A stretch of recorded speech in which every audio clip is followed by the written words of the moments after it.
రేపు శని త్రయోదశి సందర్భంగా దీని యొక్క విశిష్టత గురించి తెలుసుకుందాము. శనివారం త్రయోదశి కలిసి వస్తే ఆ రోజునే శని త్రయోదశిగా పరిగణిస్తారు. ఈ రెండు కలిసి రావడం చాలా విశేషకరమైనదిగా చెబుతారు. శని త్రయోదశి పరమేశ్వరుడికి ఎంతో ప్రీతికరమైన రోజు. శివారాధన చేస్తే శని అనుగ్రహం కూడా కలుగుతుందని, అలాగే శనివారం రోజు త్రయోదశి వస్తే శని అనుగ్రహం పొందగలుగుతారని, శని జన్మించిన తిథి కూడా త్రయోదశి అని అంటారు.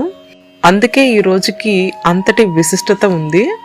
శని త్రయోదశి నాడు శనీశ్వరుడికి ప్రత్యేకమైన పూజలు చేస్తే ఏలినాటి శని, అర్ధాష్టమ శని, గ్రహదోషాల నుంచి విముక్తి లభిస్తుంది.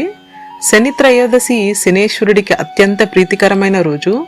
శనిగ్రహ బాధల నుంచి విముక్తి